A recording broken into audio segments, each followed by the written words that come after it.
Naquela noite, quando o Oceano das Caraíbas estava negro como vidro, aconteceu algo que abalaria o mundo do contrabando. Uma única lancha rápida, totalmente carregada com 2 toneladas de cocaína, rasgava a escuridão a 50 nós. Mas como podia a Marinha dos Estados Unidos saber exatamente quando e onde apareceria? Por que mobilizaram imediatamente um avião de reconhecimento, um contratorpedeiro e um Seahawk apenas para uma única embarcação? E que poder invisível tinham os contrabandistas na mira há muito tempo? Siga-me, pois só quando compreendermos como esta caçada começou é que se percebe a verdadeira dimensão do golpe iminente. Quando os primeiros indícios chegaram aos analistas americanos, repararam imediatamente numa quebra no padrão familiar do cartel de Sinaloa.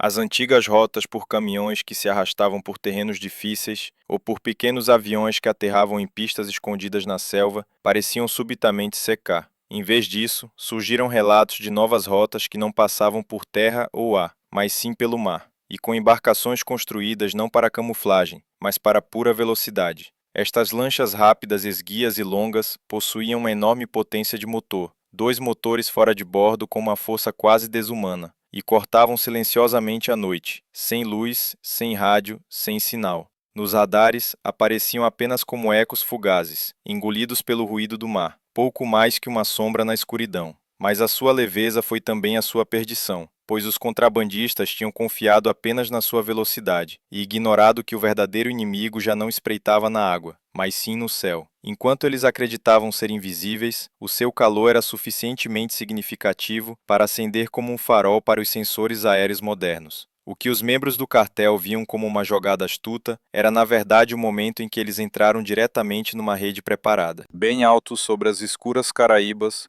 pairava um P-8A Poseidon, o seu radar incessantemente a sondar a superfície negra da água. Então, no ecrã, apareceu um eco, longo e estreito, invulgarmente rápido, totalmente atípico para um barco de pesca. Quando a tripulação mudou os sensores, a imagem infravermelha mostrou 2 pontos incandescentes na popa, potentes motores fora de bordo, que ardiam tão quentes e tão constantemente que qualquer dúvida se desvaneceu. O perfil correspondia exatamente a uma lancha rápida, um daqueles transportadores de contrabando velozes, construídos unicamente para caçar grandes cargas de cocaína em rotas marítimas remotas. O Poseidon utilizou seus sistemas de radar e câmaras de alta resolução para poder seguir o alvo em qualquer condição meteorológica. Enquanto os contrabandistas acreditavam que a noite os protegeria, o avião fornecia dados nítidos sobre o rumo, a velocidade e cada mínima correção de curso. Minutos depois, as coordenadas calculadas foram transmitidas às forças de intervenção no mar, que já estavam em estado de alerta, pois o maior desafio não era detetar o rastro, mas sim encurralar uma embarcação que a qualquer momento podia mudar de rumo e desaparecer ao abrigo das linhas costeiras. Mas com cada novo pacote de dados do ar, o círculo fechava-se. O Poseidon tinha transformado uma superfície aquática infinita num mapa preciso. A partir desse momento, a lancha rápida deixou de ser uma sombra no radar, mas sim um alvo marcado num corredor cada vez mais estreito, e a caçada em alto mar começou definitivamente. Quando as coordenadas do Poseidon chegaram, o contratorpedeiro de mísseis guiados, o SS Winston S. Churchill, já cortava as águas noturnas das Caraíbas. Pouco depois das 3 da manhã, naquela hora em que o mar parece infinito e silencioso, a atmosfera no centro de comando mudou bruscamente. O curso foi ajustado, a velocidade aumentada e a ordem para a descolagem imediata do MH-60 Seahawk foi dada. O que tinha começado como uma missão de rotina transformou-se num piscar de olhos numa precisa operação de interdição de drogas, tal como documentada em relatórios da Guarda Costeira dos Estados Unidos há anos. No convés de voo, as equipas trabalhavam sob a máxima pressão, enquanto o Seahawk ganhava vida.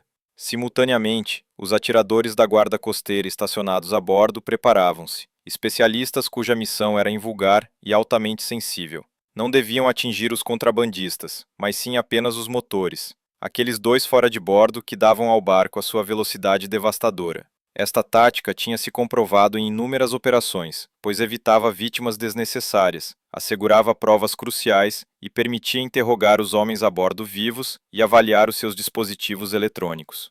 Entretanto, no mar, formava-se uma formação silenciosa, mas letal. O Poseidon circulava alto sobre a água, enquanto lanchas rápidas da guarda costeira se aproximavam pelos flancos e o contratorpedeiro bloqueava o caminho à frente. Um corredor invisível surgiu, uma jaula de aço, velocidade e paciência que se fechava lentamente. Os contrabandistas, ainda convencidos da sua invisibilidade, já não tinham linha de fuga. A escuridão pairava pesada sobre o mar, quando o MH-60 Seahawk de repente desceu da sua posição alta e silenciosa. A sua corrente de ar das pás fustigava a água, enquanto o helicóptero se aproximava em ângulo acentuado da lancha rápida em alta velocidade. Para os contrabandistas, não houve momento de aviso. Primeiro, o ruído surdo no ar. Depois, o brilho intenso dos holofotes infravermelhos, que cortavam o casco esguio do barco como uma faca na escuridão. No interior do Seahawk, os atiradores de elite preparavam-se. O seu alvo não era a tripulação, mas sim os dois motores fora de bordo, a origem de toda a velocidade e a base de todo o plano de contrabando. O mar estava agitado, o barco saltava sobre as cristas das ondas, o helicóptero vibrava, e ainda assim, o tiro tinha de ser dado no momento exato. Duas rajadas curtas de fogo romperam a noite. As balas atingiram os motores. O metal estalou, uma labareda irrompeu, e de repente, o rugido ensurdecedor das máquinas silenciou. O barco perdeu subitamente a sua força. Virou-se de lado, balançou e, finalmente, à deriva, impotente, sobre a água escura. Para os contrabandistas, este momento significou o fim de toda a esperança. Sem propulsão, sem velocidade, sem a noite como aliada, eram apenas um alvo à deriva. Enquanto o Seahawk pairava calmamente sobre o cenário, as lanchas da guarda costeira emergiram da escuridão. Os seus holofotes cortavam as últimas sombras. Os homens a bordo da lancha rápida sabiam que qualquer resistência se tinha tornado inútil. A armadilha, que se formara a partir do ar, do radar e de um timing perfeito, tinha finalmente sido acionada.